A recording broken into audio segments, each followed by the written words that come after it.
like an arrow, my blonde hair gleams. My face is like a face you have seen many times. My ancestors conquered a continent, pushing across death-laden plains, until they came to an ocean which faced away from Europe into a darker past. I may be drunk by morning, but that will not do any good. I shall take the train to Paris anyway. The train will be the same, the people struggling for comfort and even dignity on the straight-backed wooden third-class seats will be the same, and I will be the same. We will ride through the same changing countryside northward, leaving behind the olive trees and the sea and all of the glory of the stormy southern sky into the mist and rain of Paris. Someone will offer to share a sandwich with me. Someone will offer me a sip of wine. Someone will ask me for a match. People will be roaming the corridors outside, looking out of windows, looking in at us. At each stop, recruits in their baggy brown uniforms and colored hats will open the compartment door to ask complet. We will all nod yes, like conspirators, smiling faintly at each other as they continue through the train. 2 or 3 of them will end up before our compartment door, shouting at each other in their heavy, ribald voices, smoking their dreadful army cigarettes. There will be a girl sitting opposite me who will wonder why I have not been flirting with her, who will be set on edge by the presence of the recruits. It will all be the same, only I will be stiller. And the countryside is still tonight, this countryside reflected through my image in the pane. This house is just outside a small summer resort, which is still empty. The season has not yet begun. It is on a small hill. One can look down on the lights of the town and hear the thud of the sea. My girl, Hella, and I rented it in Paris from photographs some months ago. Now she has been gone a week. She is on the high seas now, on her way back to America. I can see her, very elegant, tense, and glittering, surrounded by the light which fills the salon of the ocean liner, drinking rather too fast, and laughing and watching the men. That was how I met her, in a bar in Saint-Germain-des-Prés. She was drinking and watching, and that was why I liked her. I thought she would be fun to have fun with. That was how it began, that was all it meant to me. I am not sure now, in spite of everything, that it ever really meant more than that to me. And I don't think it ever really meant more than that to her. At least not until she made that trip to Spain and, finding herself there, alone, began to wonder, perhaps, if a lifetime of drinking and watching the men was exactly what she wanted. But it was too late by that time. I was already with Giovanni. I had asked her to marry me before she went away to Spain. And she laughed and I laughed, but that, somehow, all the same, made it more serious for me, and I persisted. And then she said she would have to go away and think about it. And the very last night she was here, the very last time I saw her, as she was packing her bag, I told her that I had loved her once and I made myself believe it. But I wonder if I had. I was thinking, no doubt, of our nights in bed, of the peculiar innocence and confidence, which will never come again, which had made those nights so delightful, so unrelated to past, present, or anything to come, so unrelated, finally, to my life, since it was not necessary for me to take any but the most mechanical responsibility for them. And these nights were being acted out under a foreign sky, with no one to watch, no penalties attached.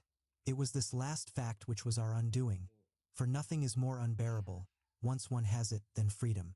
I suppose this was why I asked her to marry me, to give myself something to be moored to. Perhaps this was why, in Spain, she decided that she wanted to marry me. But people can't, unhappily, invent their mooring posts, their lovers and their friends, any more than they can invent their parents. Life gives these and also takes them away, and the great difficulty is to say yes to life.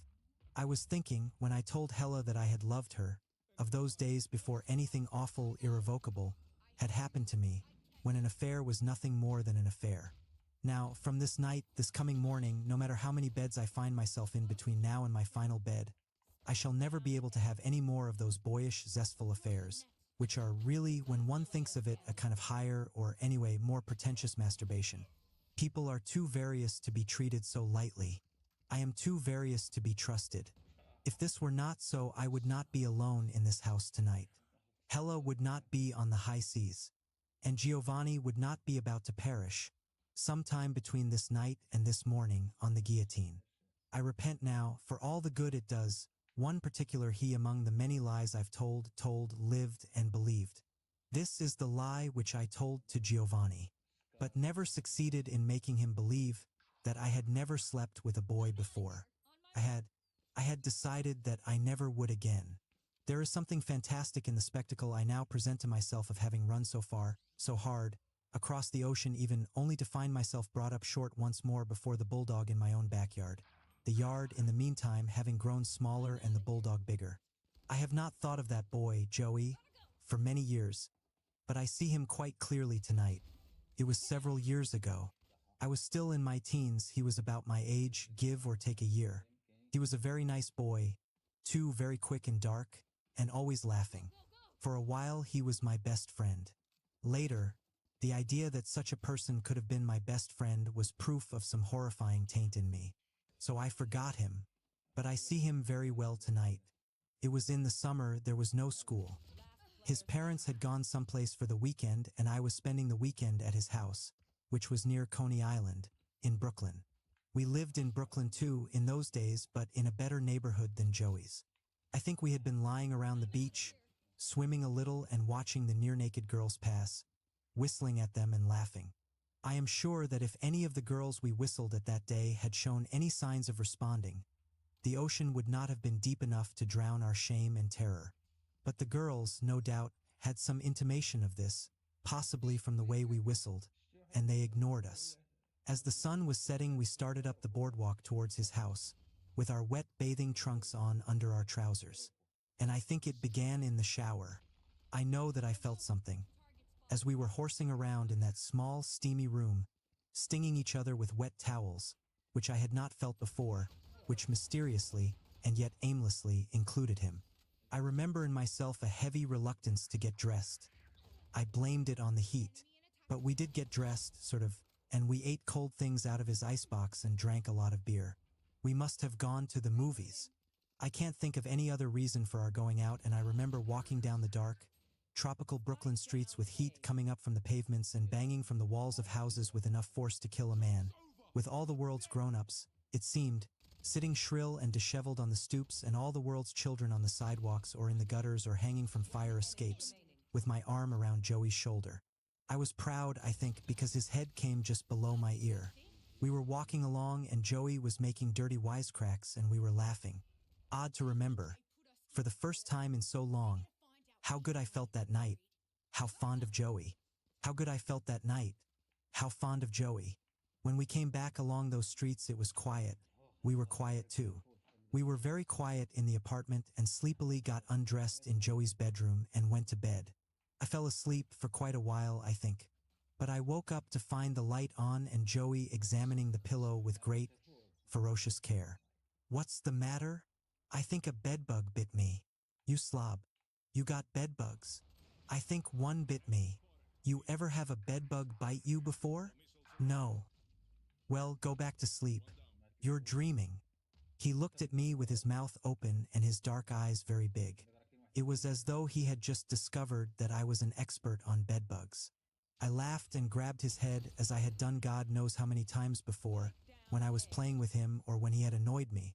But this time when I touched him, something happened in him and in me which made this touch different from any touch either of us had ever known. And he did not resist, as he usually did, but lay where I had pulled him, against my chest.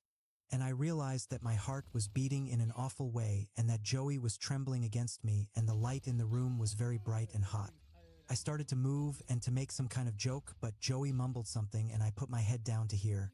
Joey raised his head as I lowered mine and we kissed, as it were, by accident.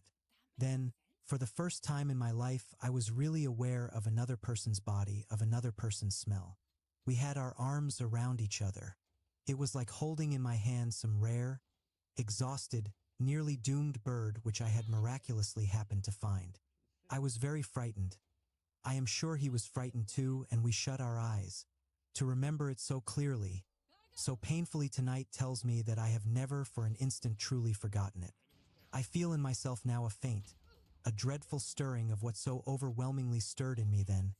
Great thirsty heat, and trembling, and tenderness so painful I thought my heart would burst.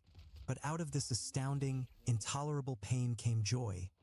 We gave each other joy that night. It seemed, then, that a lifetime would not be long enough for me to act with Joey the act of love. But that lifetime was short, was bounded by that night.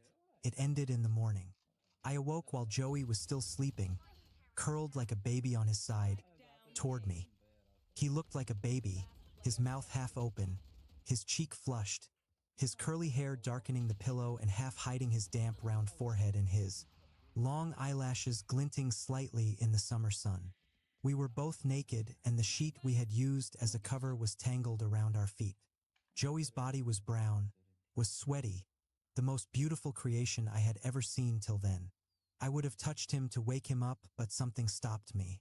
I was suddenly afraid. Perhaps it was because he looked so innocent lying there with such perfect trust. Perhaps it was because he was so much smaller than me. My own body suddenly seemed gross and crushing, and the desire which was rising in me seemed monstrous. But, above all, I was suddenly afraid. It was borne in on me. But Joey is a boy. I saw suddenly the power in his thighs, in his arms, and in his loosely curled fists. The power and the promise and the mystery of that body made me suddenly afraid. That body suddenly seemed the black opening of a cavern in which I would be tortured till madness came, in which I would lose my manhood. Precisely, I wanted to know that mystery and feel that power and have that promise fulfilled through me. The sweat on my back grew cold. I was ashamed. The very bed, in its sweet disorder, testified to vileness. I wondered what Joey's mother would say when she saw the sheets. Then I thought of my father, who had no one in the world but me, my mother having died when I was little. A cavern opened in my mind, black, full of rumor, suggestion, of half-heard, half-forgotten, half-understood stories, full of dirty words. I thought I saw my future in that cavern. I was afraid. I could have cried for shame and terror, cried for not understanding how this could have happened to me, how this could have happened in me. And I made my decision. I got out of bed and took a shower and was dressed and had breakfast ready when Joey woke up. I did not tell him my decision. That would have broken my will. I did not wait to have breakfast with him, but only drank some coffee and made an excuse to go home. I knew the excuse did not fool Joey, but he did not know how to protest or insist. He did not know that this was all he needed to have done. Then I, who had seen him that summer nearly every day till then, no longer went to see him. He did not come to see me. I would have been very happy to see him if he had, but the manner of my leave-taking had begun a constriction, which neither of us knew how to arrest. When I finally did see him, more or less by accident, near the end of the summer, I made up a long and totally untrue story about a girl I was going with, and when school began again I picked up with a rougher, older crowd and was very nasty to Joey. And the sadder this made him, the nastier I became. He moved away at last, out of the neighborhood, away from our school, and I never saw him again. I began, perhaps, to be lonely that summer and began, that summer, the flight which has brought me to this darkening window. Flight which has brought me to this darkening window. And yet, when one begins to search for the crucial, the definitive moment, the moment which changed all others, one finds oneself pressing, in great pain, through a maze of false signals and abruptly locking doors. My flight may, indeed, have begun that summer, which does not tell me where to find the germ of the dilemma which resolved itself, that summer, into flight. Of course, it is somewhere before me, locked in that reflection I am watching in the window as the night comes down outside. It is trapped in the room with me, always has been and always will be, and it is yet more foreign to me than those foreign hills outside. We lived in Brooklyn then, as I say. We had also lived in San Francisco, where I was born and where my mother lies buried, and we lived for a while in Seattle and then in New York. For me, New York is Manhattan. Later on, then, we moved from Brooklyn back to New York, and by the time I came to France, my father and his new wife had graduated to Connecticut.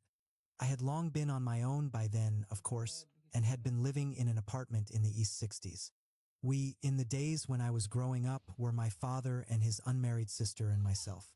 My mother had been carried to the graveyard when I was 5.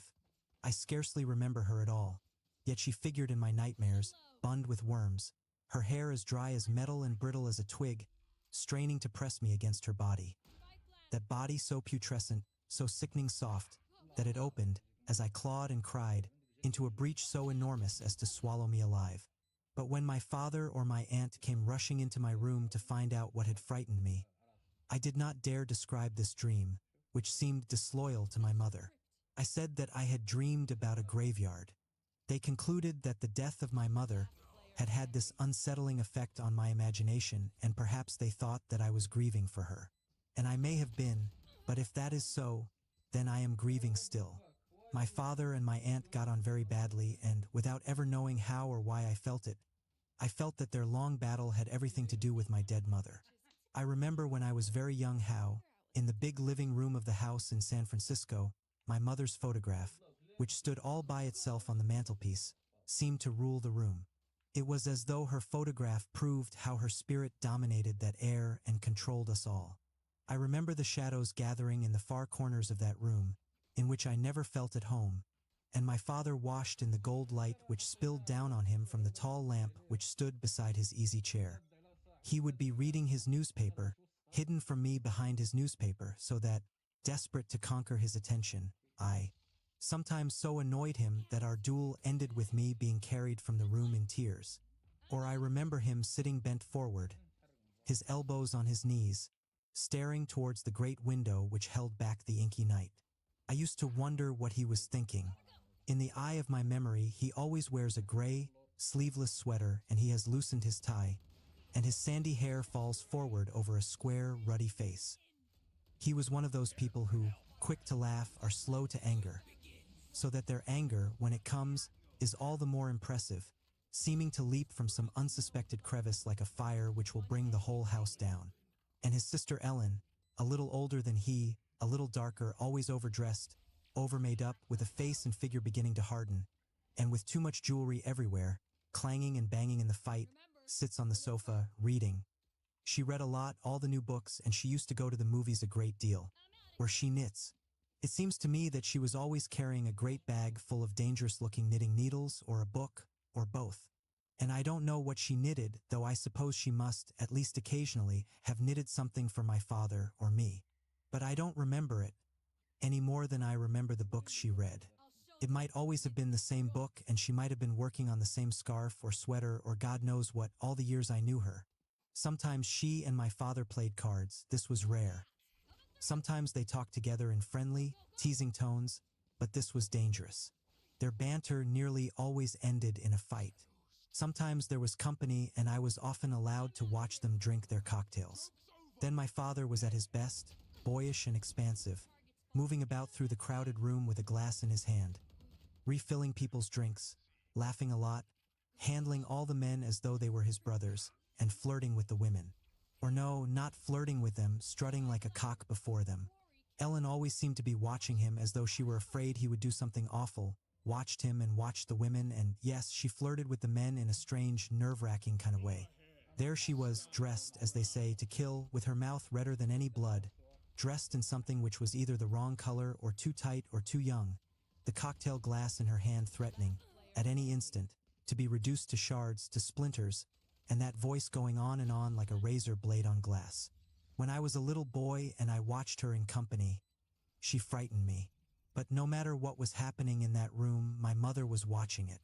She looked out of the photograph frame, a pale, blonde woman, delicately put, together, dark-eyed, and straight-browed, with a nervous, gentle mouth.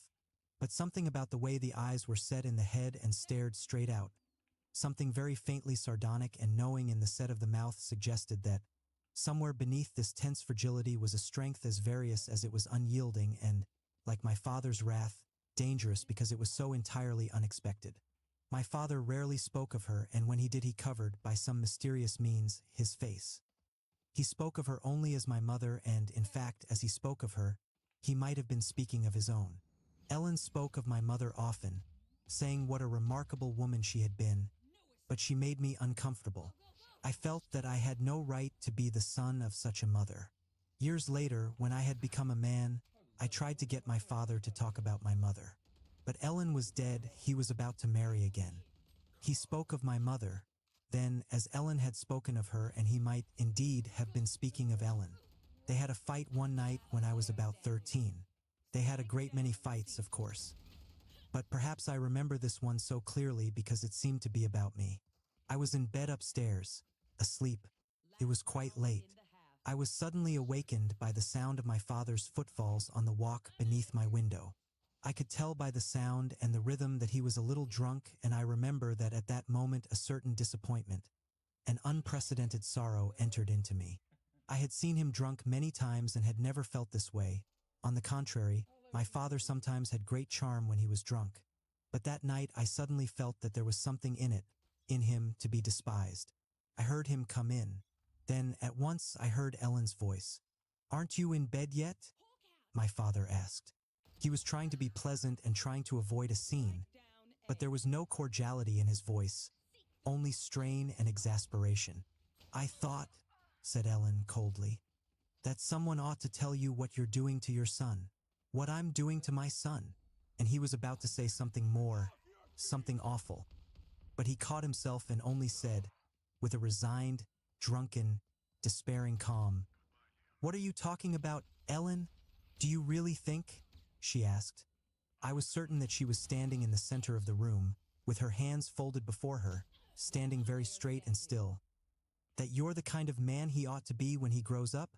And, as my father said nothing, "He is growing up, you know." And then, spitefully, asterisk, "which is more than I can say for you, is more than I can say for you." "Go to bed, Ellen," said my father, sounding very weary. I had the feeling, since they were talking about me, that I ought to go downstairs and tell Ellen that whatever was wrong between my father and myself we could work out between us without her help. And, perhaps, which seems odd, I felt that she was disrespectful of me. For I had certainly never said a word to her about my father. I heard his heavy, uneven footfalls as he moved across the room, towards the stairs. "Don't think," said Ellen, "that I don't know where you've been." "I've been out drinking," said my father, "and now I'd like to get a little sleep. Do you mind?" "You've been with that girl, Beatrice," said Ellen. "That's where you always are, and that's where all your money goes and all your manhood and self-respect, too." She had succeeded in making him angry. He began to stammer. If you think that I'm going to stand here and argue with you about my private life, if you think I'm going to argue with you about it, why, you're out of your mind." "I certainly don't care," said Ellen, "what you do with yourself. It isn't you I'm worried about. It's only that you're the only person who has any authority over David. I don't, and he hasn't got any mother, and he only listens to me when he thinks it pleases you. Do you really think it's a good idea for David to see you staggering home drunk all the time? And don't fool yourself," she added after a moment, in a voice thick with passion. "Don't fool yourself that he doesn't know where you're coming from. Don't think he doesn't know about your women." She was wrong. I don't think I did know about them, or I had never thought about them. But from that evening I thought about them all the time. I could scarcely ever face a woman without wondering whether or not my father had, in Ellen's phrase, been interfering with her. "I think it barely possible," said my father, "that David has a cleaner mind than yours." The silence, then, in which my father climbed the stairs was by far the worst silence my life had ever known. I was wondering what they were thinking, each of them. I wondered how they looked. I wondered what I would see when I saw them in the morning. "And listen," said my father suddenly, from the middle of the staircase, in a voice which frightened me. "All I want for David is that he grow up to be a man. And when I say a man, Ellen, I don't mean a Sunday school teacher. And when I say a man, Ellen, I don't mean a Sunday school teacher. A man," said Ellen shortly, "is not the same thing as a bull. Good night." "Good night," he said after a moment, and I heard him stagger past my door. From that time on, with the mysterious, cunning, and dreadful intensity of the very young, I despised my father and I hated Ellen. It is hard to say why. I don't know why, but it allowed all of Ellen's prophecies about me to come true. She had said that there would come a time when nothing and nobody would be able to rule me, not even my father. And that time certainly came. It was after Joey. The incident with Joey had shaken me profoundly, and its effect was to make me secretive and cruel. I could not discuss what had happened to me with anyone. I could not even admit it to myself. And, while I never thought about it, it remained, nevertheless, at the bottom of my mind, as still and as awful as a decomposing corpse. And it changed, it thickened, it soured the atmosphere of my mind. Soon it was I who came staggering home late at night, It was I who found Ellen waiting up for me, Ellen and I who wrangled night in and night out. My father's attitude was that this was but an inevitable phase of my growing up and he affected to take it lightly. But beneath his jocular, boys-together air, he was at a loss, he was frightened. Perhaps he had supposed that my growing up would bring us closer together, whereas now that he was trying to find out something about me, I was in full flight from him. I did not want him to know me. I did not want anyone to know me. And then, again, I was undergoing with my father what the very young inevitably undergo with their elders. I was beginning to judge him, and the very harshness of this judgment, which broke my heart, revealed, though I could not have said it then, how much I had loved him, how that love, along with my innocence, was dying. My poor father was baffled and afraid. He was unable to believe that there could be anything seriously wrong between us. And this was not only because he would not then have known what to do about it. It was mainly because he would then have had to face the knowledge that he had left something, somewhere undone, something of the utmost importance. And since neither of us had any idea of what this so significant omission could have been, and since we were forced to remain in tacit league against Ellen, we took refuge in being hardy with each other. We were not like father and son. My father sometimes proudly said we were like buddies. I think my father sometimes actually believed this. I never did. I did not want to be his buddy. I wanted to be his son. What passed between us as masculine candor exhausted and appalled me. Fathers ought to avoid utter nakedness before their sons. I did not want to know, not anyway from his mouth, that his flesh was as unregenerate as my own. The knowledge did not make me feel more like his son or buddy. It only made me feel like an interloper and a frightened one at that.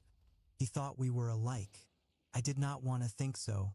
I did not want to think that my life would be like his, or that my mind would ever grow so pale, so without hard places and sharp sheer drops. He wanted no distance between us. He wanted me to look on him as a man like myself.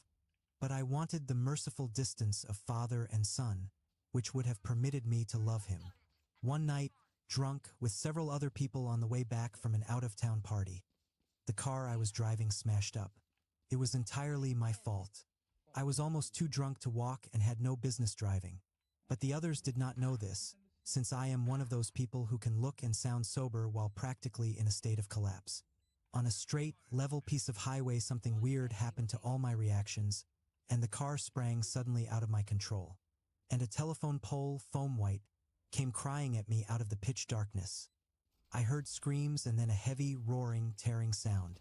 Then everything turned absolutely scarlet, and then as bright as day, and I went into a darkness I had never known before.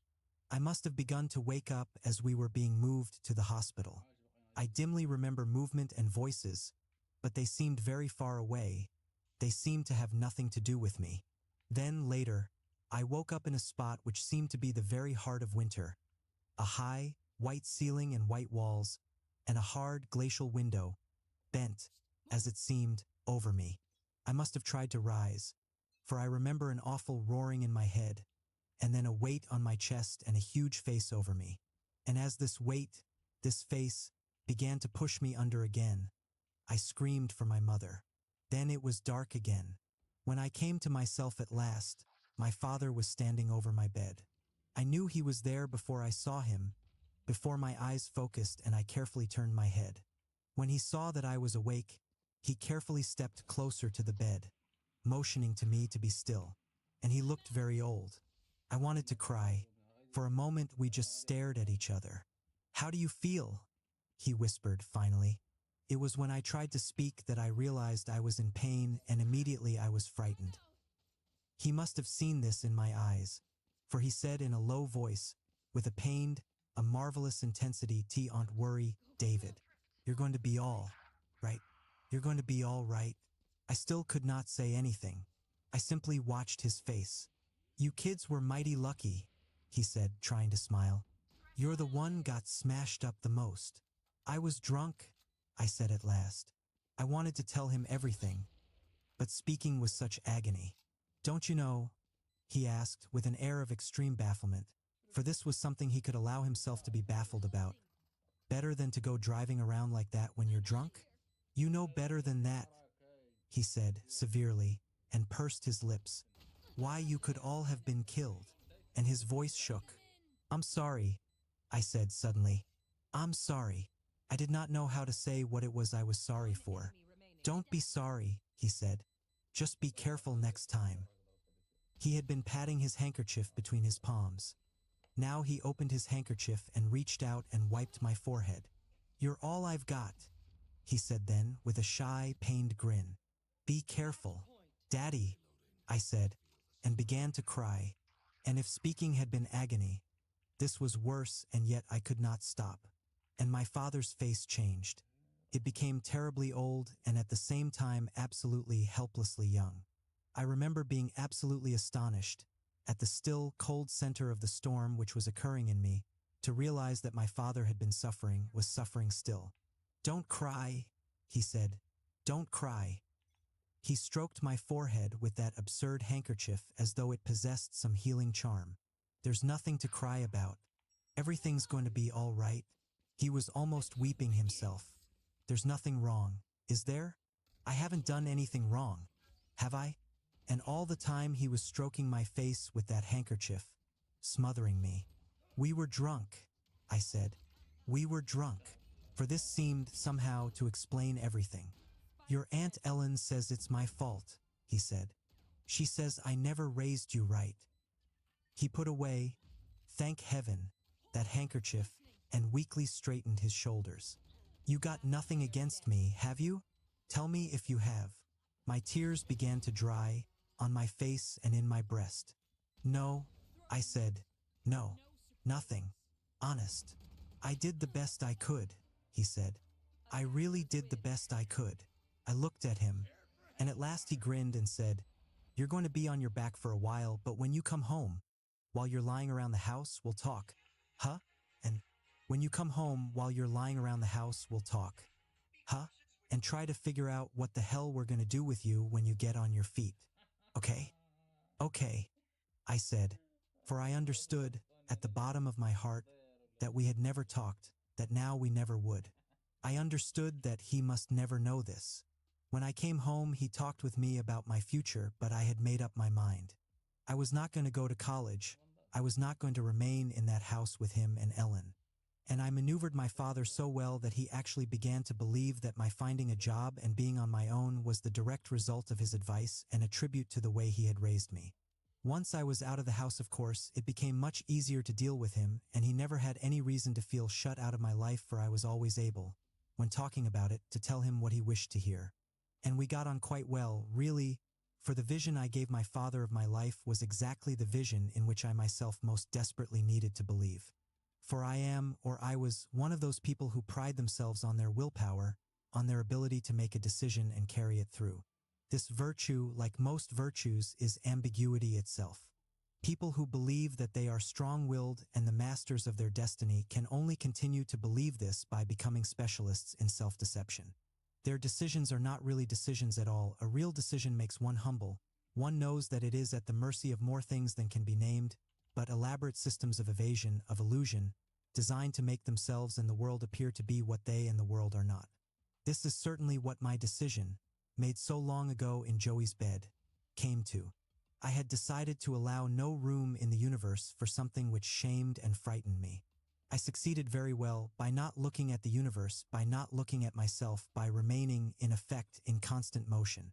Even constant motion, of course, does not prevent on occasional mysterious drag, a drop, like an airplane hitting an air pocket. And there were a number of those, all drunken, all sordid. One very frightening such drop while I was in the army, which involved a fairy who was later court-martialed out. The panic his punishment caused in me was as close as I ever came to facing in myself the terrors I sometimes saw clouding another man's eyes.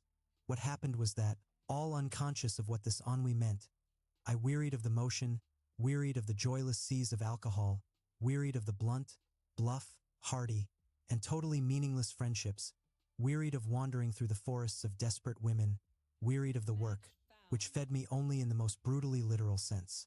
Perhaps, as we say in America, I wanted to find, in the most brutally literal sense. Perhaps, as we say in America, I wanted to find myself. This is an interesting phase, not current as far as I know in the language of any other people, which certainly does not mean what it says but betrays a nagging suspicion that something has been misplaced. I think now that if I had had any intimation that the self I was going to find would turn out to be only the same self from which I had spent so much time in flight, I would have stayed at home. But, again, I think I knew, at the very bottom of my heart, exactly what I was doing when I took the boat for France. Chapter 2. I met Giovanni during my second year in Paris, when I had no money. On the morning of the evening that we met, I had been turned out of my room.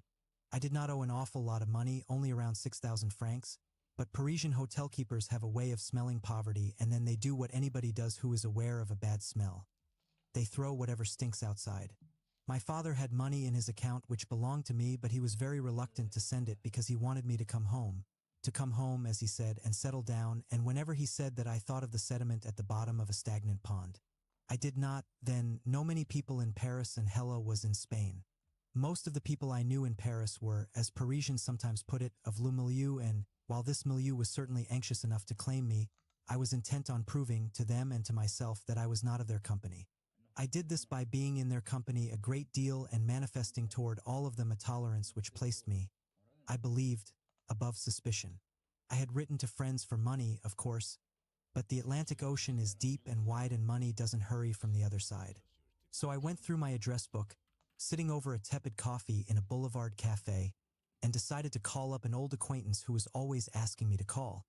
An aging, Belgian-born, American businessman named Jacques. He had a big, comfortable apartment and lots of things to drink and lots of money. He was, as I knew he would be, surprised to hear from me, and before the surprise and the charm wore off, giving him time to become wary, he had invited me for supper. He may have been cursing as he hung up and reaching for his wallet, but it was too late. Jacques is not too bad. Perhaps he is a fool and a coward, but almost everybody is one or the other, and most people are both. In some ways I liked him. He was silly, but he was so lonely. Anyway, I understand now that the contempt I felt for him involved my self-contempt. He could be unbelievably generous. He could be unspeakably stingy. Though he wanted to trust everybody, he was incapable of trusting a living soul. To make up for this, he threw his money away on people. Inevitably, then, he was abused. Then he buttoned his wallet, locked his door, and retired into that strong self-pity which was, perhaps, the only thing he had which really belonged to him. I thought for a long while that he, with his big apartment, his well-meant promises, his whiskey, his marijuana, his orgies, had helped to kill Giovanni. As, indeed, perhaps he had. But Jacques' hands are certainly no bloodier than mine. I saw Jacques, as a matter of fact, just after Giovanni was sentenced. He was sitting bundled up in his greatcoat on the terrace of a cafe, drinking a vin chaud. He was alone on the terrace. He called me as I passed. He did not look well. His face was mottled.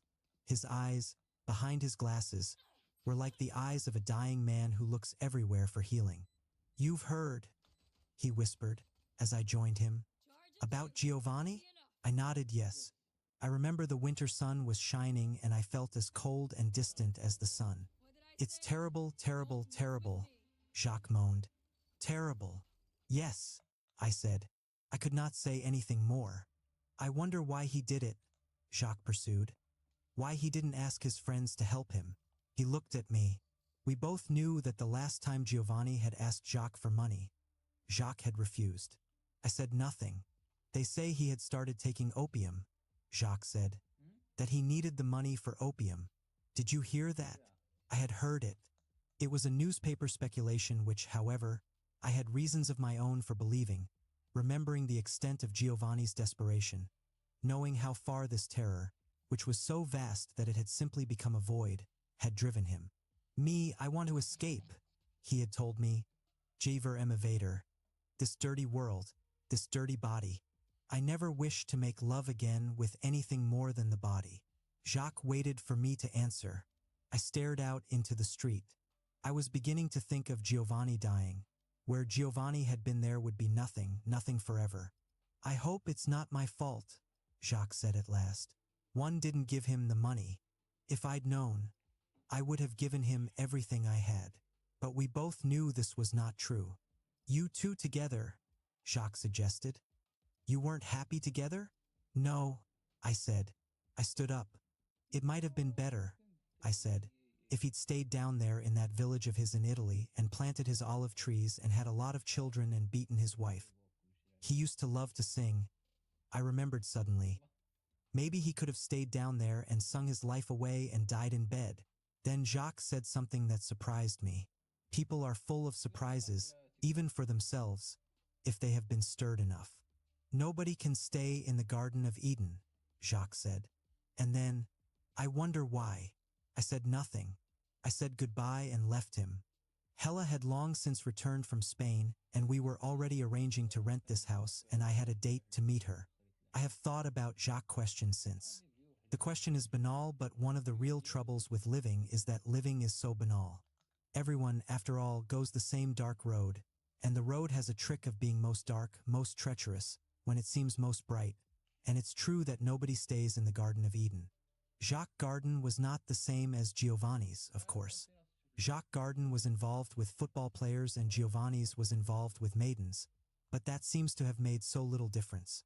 Perhaps everybody has a Garden of Eden, I don't know. But they have scarcely seen their garden before they see the flaming sword. Then, perhaps, life only offers the choice of remembering the garden or forgetting it. Either or, it takes strength to remember, it takes another kind of strength to forget, it takes a hero to do both. People who remember court madness through pain, the pain of the perpetually recurring death of their innocence. People who forget court another kind of madness, the madness of the denial of pain and the hatred of innocence. And the world is mostly divided between madmen who remember and madmen who forget. Heroes are rare. Jacques had not wanted to have supper in his apartment because his cook had run away. His cooks were always running away. He was always getting young boys from the provinces, God knows how, to come up and be cooks. And they, of course, as soon as they were able to find their way around the capital, decided that cooking was the last thing they wanted to do. They usually ended up going back to the provinces, those, that is, who did not end up on the streets or in jail or in Indochina. I met him at a rather nice restaurant on the Rue de Grenelle and arranged to borrow 10,000 francs from him before we had finished our aperitifs. He was in a good mood and I, of course, was in a good mood too, and this meant that we would end up drinking in Jacques' favorite bar, a noisy, crowded, ill-fit sort of tunnel of dubious or perhaps not dubious at all of rather too emphatic reputation. Every once in a while it was raided by the police, apparently with the connivance of Guillaume, the patron, who always managed, on the particular evening, to warn his favorite customers that if they were not armed with identification papers they might be better off elsewhere. I remember that the bar, that night, was more than ordinarily crowded and noisy. All of the habitués were there and many strangers, some looking, some just staring. There were 3 or 4 very chic Parisian ladies sitting at a table with their gigolos or their lovers or perhaps simply their country cousins. God knows. The ladies seemed extremely animated. Their males seemed rather stiff. The ladies seemed to be doing most of the drinking.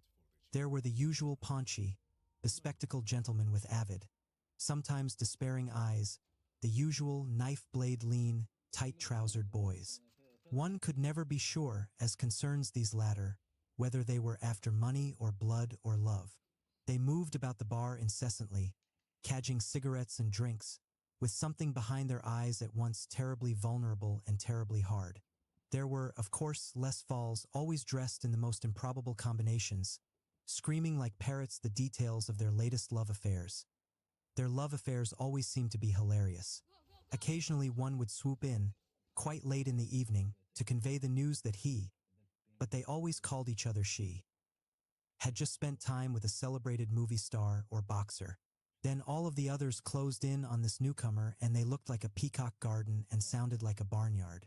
I always found it difficult to believe that they ever went to bed with anybody, for a man who wanted a woman would certainly have rather had a real one, and a man who wanted a man would certainly not want one of them. Perhaps, indeed, that was why they screamed so loud. There was the boy who worked all day, it was said, in the post office, who came out at night wearing makeup and earrings and with his heavy blonde hair piled high. Sometimes he actually wore a skirt and high heels. He usually stood alone unless Guillaume walked over to tease him. People said that he was very nice, but I confess that his utter grotesqueness made me uneasy. Perhaps in the same way that the sight of monkeys eating their own excrement turns some people's stomachs. They might not mind so much if monkeys did not, so grotesquely, resemble human beings. This bar was practically in my quartier, and I had many times had breakfast in the nearby workingman's cafe to which all the nightbirds of the neighborhood retired when the bars closed. Sometimes I was with Hella, sometimes I was alone, and I had been in this bar two or three times. Once very drunk, I had been accused of causing a minor sensation by flirting with a soldier. My memory of that night was happily very dim, and I took the attitude that no matter how drunk I may have been, I could not possibly have done such a thing. But my face was known, and I had the feeling that people were taking bets about me. Or, it was as though they were the elders of some strange and austere holy order and were watching me in order to discover, by means of signs I made but which only they could read, whether or not I had a true vocation. Jacques was aware, I was aware, as we pushed our way to the bar. It was like moving into the field of a magnet or like approaching a small circle of heat, of the presence of a new barman.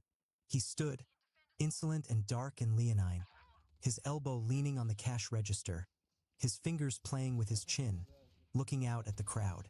It was as though his station were a promontory and we were the sea. Jacques was immediately attracted. I felt him, so to speak, preparing himself for conquest. I felt the necessity for tolerance. "I'm sure," I said, "that you'll want to get to know the barman, so I'll vanish any time you like." There was, in this tolerance of mind, a fund by no means meager of malicious knowledge. I had drawn on it when I called him up to borrow money. I knew that Jacques could only hope to conquer the boy before us if the boy was, in effect, for sale, and if he stood with such arrogance on an auction block, he could certainly find bidders richer and more attractive than Jacques. I knew that Jacques knew this. I knew something else. That Jacques' vaunted affection for me was involved with desire, the desire, in fact, to be rid of me, to be able soon to despise me as he now despised that army of boys who had come, without love, to his bed. I held my own against this desire by pretending that Jacques and I were friends, by forcing Jacques, on pain of humiliation, to pretend this. I pretended not to see, although I exploited it, the lust not quite sleeping in his bright, bitter eyes, and, by means of the rough, male candor with which I conveyed to him his case was hopeless, I compelled him endlessly to hope. And I knew, finally, that in bars such as these I was Jacques' protection. As long as I was there, the world could see and he could believe that he was out with me, his friend. He was not there out of desperation. He was not at the mercy of whatever adventure, chance, cruelty, or the laws of actual and emotional poverty might throw his way. "You stay right here," said Jacques. "I'll look at him from time to time and talk to you, and that way I'll save money. And stay happy, too." "I wonder where Guillaume found him," I said. For he was so exactly the kind of boy that Guillaume always dreamed of that it scarcely seemed possible that Guillaume could have found him. "What will you have?" he now asked us. His tone conveyed that, though he spoke no English, he knew that we had been speaking about him and hoped we were through. "Un fine à l'eau," I said, and "un cognac," said Jacques, both speaking too quickly, so that I blushed and realized by a faint merriment on Giovanni's face as he served us that he had seen it. Jacques, willfully misinterpreting Giovanni's nuance of a smile, made of it an opportunity. "You're new here?" he asked in English. Giovanni almost certainly understood the question, but it suited him better to look blankly from Jacques to me and then back again at Jacques. Jacques translated his question. Giovanni shrugged. "I have been here a month," he said. I knew where the conversation was going, and I kept my eyes down and sipped my drink. "It must," Jacques suggested, with a sort of bludgeoning insistence on the light touch, "seem very strange to you." "Strange?" asked Giovanni. "Why?" And Jacques giggled. I was suddenly ashamed that I was with him. These men. And I knew that voice, breathless, insinuating, high as no girl's had ever been, and hot, suggesting, somehow, the absolutely motionless, deadly heat which hangs over swamp ground in July. "All these men," he gasped, "and so few women. Doesn't that seem strange to you?" "Ah," said Giovanni, and turned away to serve another customer. "Ho doubt the women are waiting at home." "I'm sure one's waiting for you," insisted Jacques, to which Giovanni did not respond. "Well, that didn't take long," said Jacques, half to me, half to the space which had just held Giovanni. "Aren't you glad you stayed? You've got me all to yourself." "Oh, you're handling it all wrong," I said. "He's mad for you. He just doesn't want to seem too anxious. Order him a drink. Find out where he likes to buy his clothes. Tell him about that cunning little Alfa Romeo you're just dying to give away to some deserving bartender." "Very funny," said Jacques. "Well," I said, "faint heart never won fair athlete, that's for sure. Anyway, I'm sure he sleeps with girls. They always do, you know. I've heard about boys who do that. Nasty little beasts." We stood in silence for a while. "Why don't you invite him to have a drink with us?" Jacques suggested. I looked at him. "Why don't I? Well, you may find this hard to believe, but actually, I'm sort of queer for girls myself. If that was his sister looking so good, I'd invite her to have a drink with us. I don't spend money on men." I could see Jacques struggling not to say that I didn't have any objection to allowing men to spend money on me. I watched his brief struggle with a slight smile, for I knew he couldn't say it. Then he said, with that cheery, brave smile of his, "I was not suggesting that you jeopardize, even for a moment, that," he paused, "that immaculate manhood which is your pride and joy. I only suggested that you invite him because he will almost certainly refuse if I invite him." "But man," I said, grinning, "think of the confusion. He'll think that I'm the one who's lusting for his body. How do we get out of that?" "If there should be any confusion," said Jacques with dignity, "I will be happy to clear it up." We measured each other for a moment. Then I laughed. "Wait till he comes back this way. I hope he orders a magnum of the most expensive champagne in France." I turned, leaning on the bar. I felt somehow elated. Jacques, beside me, was very quiet, suddenly very frail and old, and I felt a quick, sharp, rather frightened pity for him. Giovanni had been out on the floor, serving the people at tables, and he now returned with a rather grim smile on his face, carrying a loaded tray. "Maybe," I said, "it would look better if our glasses were empty." We finished our drinks. I set down my glass. "Barman," I called. "The same." "Yes." He started to turn away. "Barman," I said quickly, "we would like to offer you a drink, if we may." "Eh, bien," said a voice behind us. "C'est fortier. Not only have you finally, thank heaven, corrupted this great American football player, you use him now to corrupt my barman. Vraiment, Jacques, at your age." It was Guillaume standing behind us, grinning like a movie star, and waving that long white handkerchief which he was never, in the bar at any rate, to be seen without.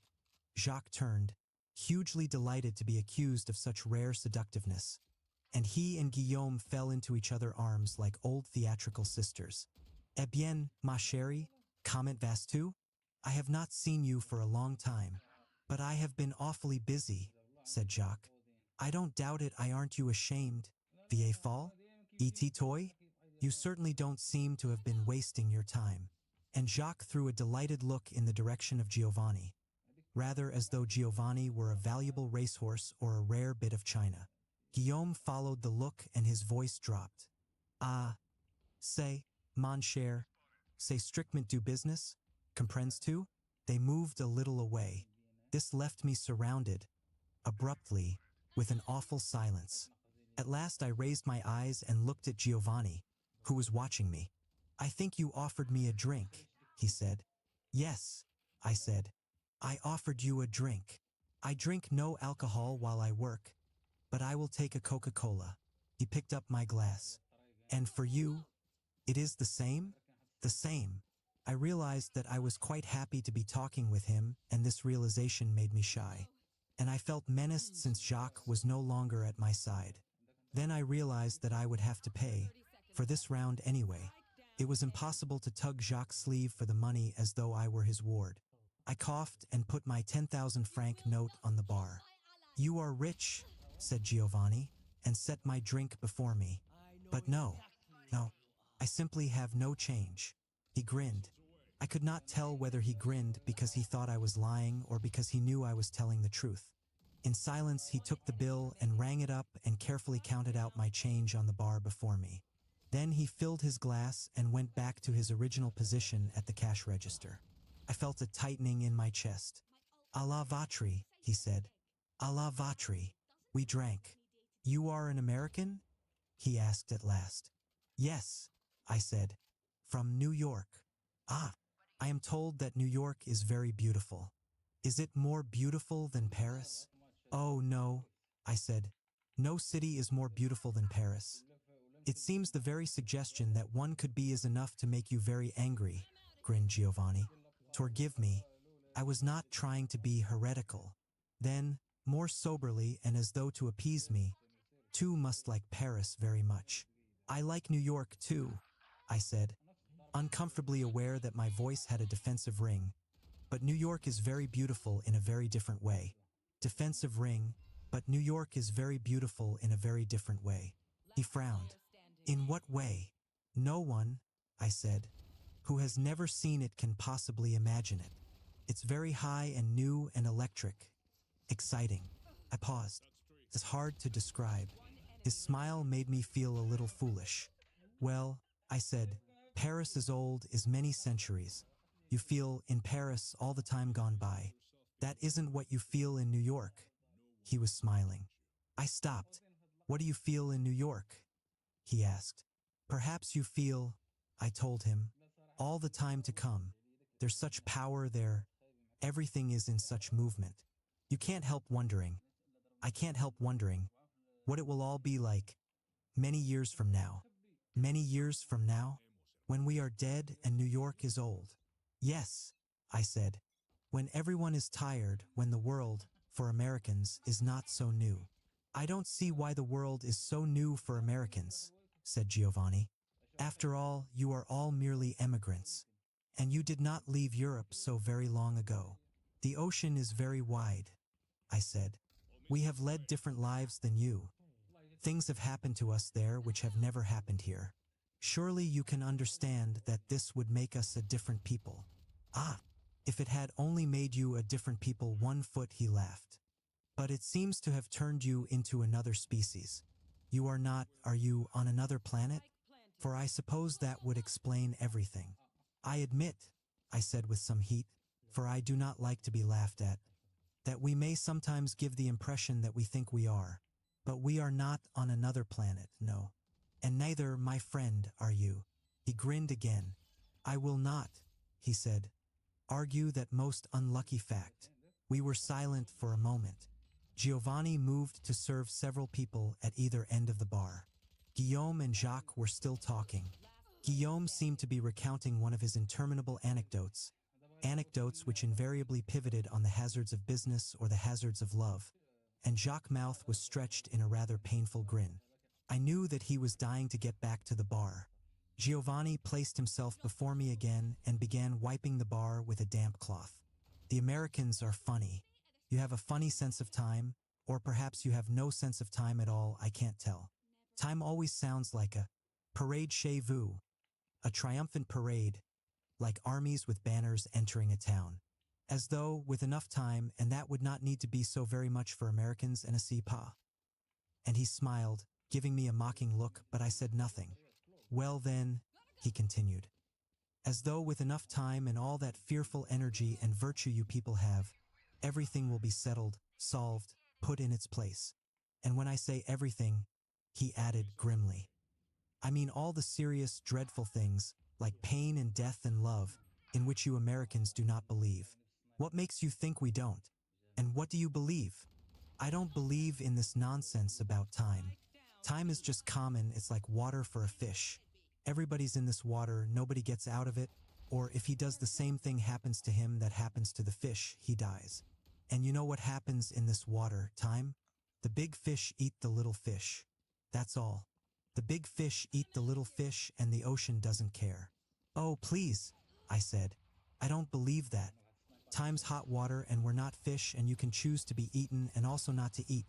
Not to eat, I added quickly, turning a little red before his delighted and sardonic smile. The little fish, of course. To choose, cried Giovanni, turning his face away from me and speaking, it appeared, to an invisible ally who had been eavesdropping on this conversation all along. To choose. He turned to me again. Ah, you are really an American. J'adore votre enthusiasm. I adore yours, I said politely, though it seems to be a blacker brand than mine. Anyway, he said mildly, I don't see what you can do with little fish except eat them. What else are they good for? In my country, I said, feeling a subtle war within me as I said it. The little fish seem to have gotten together and are nibbling at the body of the whale. That will not make them whales, said Giovanni. The only result of all that nibbling will be that there will no longer be any grandeur anywhere, not even at the bottom of the sea. Is that what you have against us? That we're not grand? He smiled like someone who, faced with the total inadequacy of the opposition, is prepared to drop the argument. Put etri. You people are impossible, I said. You're the ones who killed grandeur off, right here in this city with paving stones. Talk about little fish. He was grinning. I stopped. Don't stop, he said, still grinning. I am listening. Don't stop, he said, still grinning. I am listening. I finished my drink. You people dumped all this murd on us, I said sullenly. And now you say we're barbaric because we stink. My sullenness delighted him. You're charming, he said. Do you always speak like this? No, I said and looked down. Almost never. There was something in him of the coquette. I am flattered then, he said, with a sudden, disconcerting gravity, which contained, nevertheless, the very faintest hint of mockery. And you, I said finally, have you been here long? Do you like Paris? He hesitated a moment and then grinned, suddenly looking rather boyish and shy. It's cold in the winter, he said. I don't like that. And Parisians? I do not find them so very friendly, do you? He did not wait for my answer. They are not like the people I knew when I was younger. In Italy we are friendly, we dance and sing and make love. But these people, and he looked out over the bar, and then at me and finished his Coca-Cola. These people, they are cold, I do not understand them. But the French say, I teased, that the Italians are too fluid, too volatile, have no sense of measure. Measure, cried Giovanni. Ah, these people and their measure. They measure the gram, the centimeter, these people, and they keep piling all the little scraps they save, one on top of the other, year in and year out, all in the stocking or under the bed. And what do they get out of all this measure? A country which is falling to pieces, measure by measure, before their eyes. Measure. I do not like to offend your ears by saying all the things I am sure these people measure before they permit themselves any act whatever. May I offer you a drink now? He asked suddenly. Before the old man comes back? Who is he? Is he your uncle? I did not know whether the word uncle was being used euphemistically or not. I felt a very urgent desire to make my position clear, but I did not know how to go about it. I laughed. No, I said, Lai is not my uncle. He is just somebody I know. Giovanni looked at me, and this look made me feel that no one in my life had ever looked at me directly before. One hope he is not very dear to you, he said with a smile, because I think he is silly. Not a bad man, you understand, just a little silly. Perhaps, I said, and at once felt like a traitor. He's not bad, I added quickly. He's really a pretty nice guy. That's not true either. I thought he's far from being a nice guy. Anyway, I said, he's certainly not very dear to me, and, from being a nice guy. Anyway, I said, he's certainly not very dear to me, and felt again at once this strange tightening in my chest and wondered at the sound of my voice. Carefully now, Giovanni poured my drink. Vive l'Amérique, he said. Thank you, I said, and lifted my glass. Vive le vieux continent. We were silent for a moment. Do you come in here often? Asked Giovanni suddenly. No, I said, not very often. But you will come, he teased, with a wonderful, mocking light on his face. More often now? I stammered. Why? Ah, cried Giovanni. Don't you know when you have made a friend? I knew I must look foolish and that my question was foolish too. So soon? Why no, he said reasonably and looked at his watch. We can wait another hour if you like. We can become friends then. Or we can wait until closing time. We can become friends then. Or we can wait until tomorrow. Only that means that you must come in here tomorrow and perhaps you have something else to do. He put his watch away and leaned both elbows on the bar. "Tell me," he said, "what is this thing about time? Why is it better to be late than early? People are always saying, we must wait, we must wait. What are they waiting for?" "Well," I said, feeling myself being led by Giovanni into deep and dangerous water, "I guess people wait in order to make sure of what they feel. In order to make sure." He turned again to that invisible ally and laughed again. I was beginning, perhaps, to find his phantom a little unnerving, but the sound of his laughter in that airless tunnel was the most incredible sound. "It's clear that you are a true philosopher." He pointed a finger at my heart. "And when you have waited, has it made you sure?" For this I could simply summon no answer. From the dark, crowded center of the bar someone called, "Garçon," and he moved away from me, smiling. "Two can wait now. And tell me how sure you have become when I return." And he took his round metal tray and moved out into the crowd. I watched him as he moved, and then I watched their faces watching him. And then I was afraid. I knew that they were watching, had been watching both of us. They knew that they had witnessed a beginning, and now they would not cease to watch until they saw the end. It had taken some time, but the tables had been turned. Now I was in the zoo, and they were watching. I stood at the bar for quite a while alone, for Jacques had escaped from Guillaume but was now involved, poor man, with two of the knife blade boys. Guillaume but was now involved, poor man, with two of the knife blade boys. Giovanni came back for an instant and winked. "Are you sure? You win. You're the philosopher. Oh, you must wait some more. You do not yet know me well enough to say such a thing." And he filled his tray and disappeared again. Now someone whom I had never seen before came out of the shadows toward me. It looked like a mummy or a zombie. This was the first, overwhelming impression of something walking after it had been put to death. And it walked, really, like someone who might be sleepwalking, or like those figures in slow motion one sometimes sees on the screen. It carried a glass. It walked on its toes. The flat hips moved with a dead, horrifying lasciviousness. It seemed to make no sound. This was due to the roar of the bar, which was like the roaring of the sea, heard at night from far away. It glittered in the dim fight. The thin, black hair was violent with oil, combed forward, hanging in bangs. The eyelids gleamed with mascara. The mouth raged with lipstick. The face was white and thoroughly bloodless with some kind of foundation cream.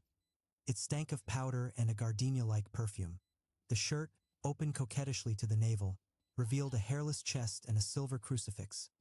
The shirt was covered with round, paper-thin wafers, red and green and orange and yellow and blue, which stormed in the light and made one feel that the mummy might, at any moment, disappear in flame. A red sash was around the waist. The clinging pants were a surprisingly somber gray.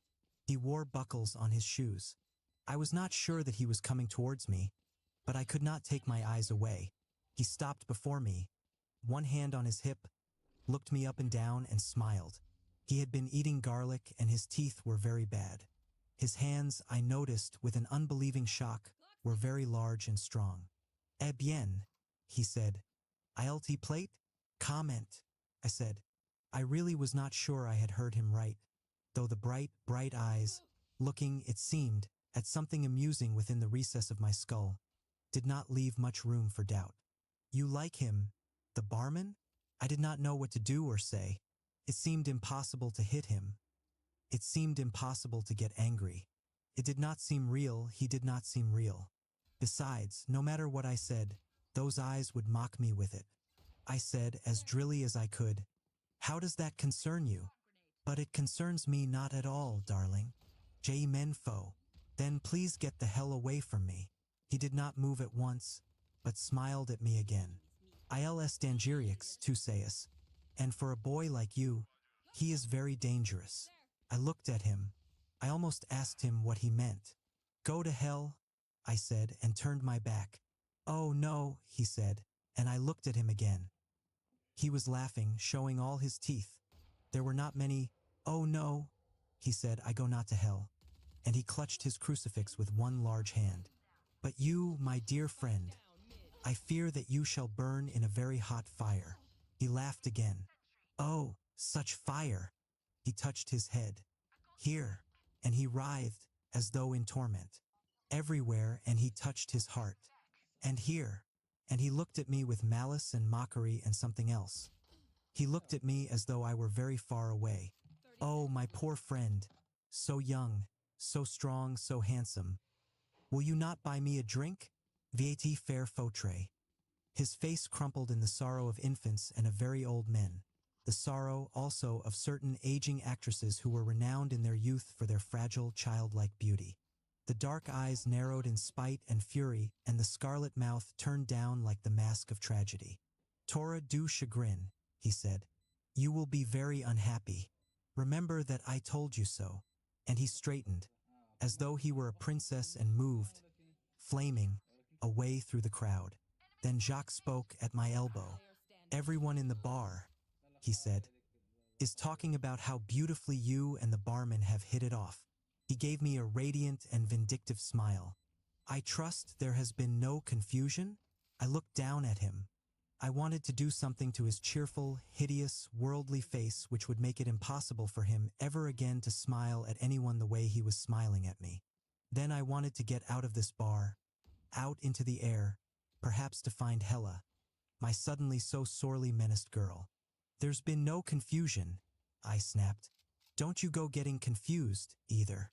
I think I can safely say, said Jacques, that I have scarcely ever been less confused than I am at this moment. He had stopped smiling. He gave me a look which was dry, bitter, and impersonal. And, at the risk of losing forever your so remarkably candid friendship, let me tell you something. Confusion is a luxury which only the very, very young can possibly afford, and you are not that young anymore. I don't know what you're talking about, I said. Let's have another drink. I don't know what you're talking about, I said. Let's have another drink. I felt that I had better get drunk. Now Giovanni went behind the bar again and winked at me. Jacques' eyes never left my face. I turned rudely from him and faced the bar again. He followed me. The same, said Jacques. Certainly, said Giovanni. That's the way to do it. He fixed our drinks. Jacques paid. I suppose I did not look too well, for Giovanni shouted at me playfully, Eh? Are you drunk already? I looked up and smiled. To know how Americans drink, I said. One haven't even started yet. David is far from drunk, said Jacques. He is only reflecting bitterly that he must get a new pair of suspenders. I could have killed Jacques. Yet it was only with difficulty that I kept myself from laughing. I made a face to signify to Giovanni that the old man was making a private joke, and he disappeared again. That time of evening had come when great batches of people were leaving and great batches were coming in. They would all encounter each other later anyway in the last bar, all those, that is, unlucky enough to be searching still at such an advanced hour. I could not look at Jacques, which he knew. He stood beside me, surniling at nothing, humming a tune. There was nothing I could say. I did not dare to mention Hella. I could not even pretend to myself that I was sorry she was in Spain. I was glad. I was utterly, hopelessly, horribly glad. I knew I could do nothing whatever to stop the ferocious excitement which had burst in me like a storm. I could only drink, in the faint hope that the storm might thus spend itself without doing any more damage to my land. But I was glad. I was only sorry that Jacques had been a witness. He made me ashamed. I hated him because he had now seen all that he had waited, often scarcely hoping, so many months to see. We had, in effect, been playing a deadly game, and he was the winner. He was the winner in spite of the fact that I had cheated to win. I wished, nevertheless, standing there at the bar, that I had been able to find in myself the force to turn and walk out, to have gone over to Montparnasse perhaps and picked up a girl. Any girl. I could not do it. I told myself all sorts of lies, standing there at the bar, but I could not move. And this was partly because I knew that it did not really matter anymore. It did not even matter if I never spoke to Giovanni again, for they had become visible as the wafers on the shirt of the flaming princess. They stormed all over me, my awakening, my insistent possibilities. That was how I met Giovanni. I think we connected the instant that we met, and remain connected still, in spite of our later separation to core, despite the fact that Giovanni will be rotting soon in unhallowed ground near Paris. Until I die, there will be those moments, moments seeming to rise up out of the ground like Macbeth's witches, when his face will come before me, that face in all its changes, when the exact timbre of his voice and tricks of his speech will nearly burst my ears, when his smell will overpower my nostrils. Sometimes, in the days which are coming, God grant me the grace to live them.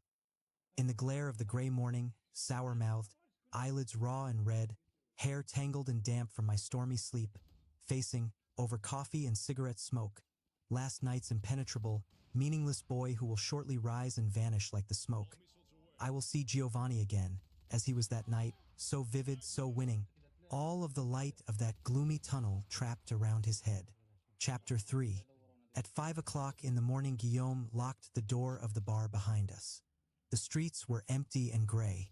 On a corner near the bar, a butcher had already opened his shop, and one could see him within, already bloody, hacking at the meat. One of the great, green Paris buses lumbered past, nearly empty, its bright electric flag waving fiercely to indicate a turn. A garçon de café spilled water on the sidewalk before his establishment and swept it into the gutter. At the end of the long, curving street which faced us were the trees of the boulevard and straw chairs piled high before cafes and the great stone spire of Saint-Germain-des-Prés, the most magnificent spire, as Hella and I believed, in Paris. The street beyond the place stretched before us to the river and, hidden beside and behind us, meandered to Montparnasse. It was named for an adventurer who sowed a crop in Europe which is being harvested until today. I had often walked the street, sometimes with Hella, towards the river, often, without her, towards the girls of Montparnasse. Not very long ago either, though it seemed that morning to have occurred in another life. We were going to Les Halles for breakfast. We piled into a taxi, the four of us unpleasantly crowded together, a circumstance which elicited from Jacques and Guillaume a series of lewd speculations. This lewdness was particularly revolting in that it not only failed of wit, it was so clearly an expression of contempt and self-contempt. It bubbled upward out of them like a fountain of black water. It was clear that they were tantalizing themselves with Giovanni and me, and this set my teeth on edge. But Giovanni leaned back against the taxi window, allowing his arm to press my shoulder lightly, seeming to say that we should soon be rid of these old men and should not be distressed that their dirty water splashed. We would have no trouble washing it away. "Look," said Giovanni as we crossed the river. "This old whore, Paris, as she turns in bed, is very moving." I looked out, beyond his heavy profile, which was gray, from fatigue and from the light of the sky above us. The river was swollen and yellow. Nothing moved on the river. Barges were tied up along the banks. The island of the city widened away from us, bearing the weight of the cathedral. Beyond this, dimly, through speed and mist, one made out the individual roofs of Paris, their myriad, squat chimney stacks very beautiful and varicolored under the pearly sky. Mist clung to the river, softening that army of trees, softening those stones, hiding the city's dreadful corkscrew alleys and dead-end streets, clinging like a curse to the men who slept beneath the bridges. One of whom flashed by beneath us, very black and lone, walking along the river. "Some rats have gone in," said Giovanni, "and now other rats come out." He smiled bleakly and looked at me. To my surprise, he took my hand and held it. "Have you ever slept under a bridge?" he asked.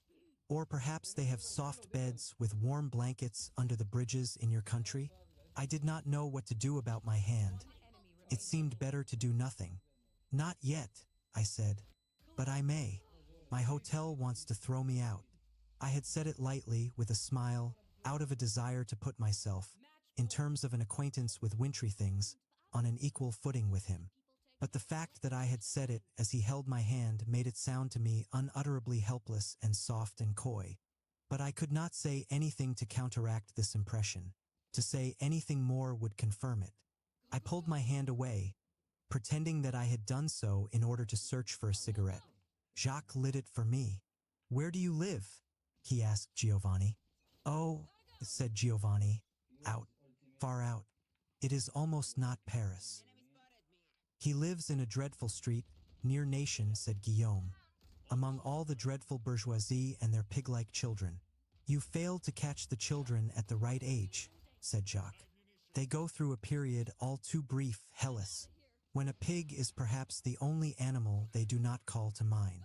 And, again to Giovanni, in a hotel? No, said Giovanni, and for the first time he seemed slightly uncomfortable. I live in a maid's room. With the maid? No, said Giovanni and smiled. The maid is I don't know where. You could certainly tell that there was no maid if you ever saw my room. I would love to, said Jacques. Then we will give a party for you one day, said Giovanni. This, too courteous and too bald to permit any further questioning. Nearly forced, nevertheless, a question from my UPS. Guillaume looked briefly at Giovanni, who did not look at him but out into the morning, whistling. I had been making resolutions for the last 6 hours, and now I made another one. To have this whole thing off with Giovanni as soon as I got him alone at Les Halles. I was going to have to tell him that he had made a mistake, but that we... Halles. I was going to have to tell him that he had made a mistake, but that we could still be friends. But I could not be certain, really, that it might not be I who was making a mistake, blindly misreading everything, and out of necessities, then too shameful to be uttered. I was in a box, for I could see that, no matter how I turned, the hour of confession was upon me and could scarcely be averted. Unless, of course, I leaped out of the cab, which would be the most terrible confession of all. Now the cab driver asked us where we wanted to go, for we had arrived at the choked boulevards and impassable side streets of Les Halles. Leeks, onions, cabbages,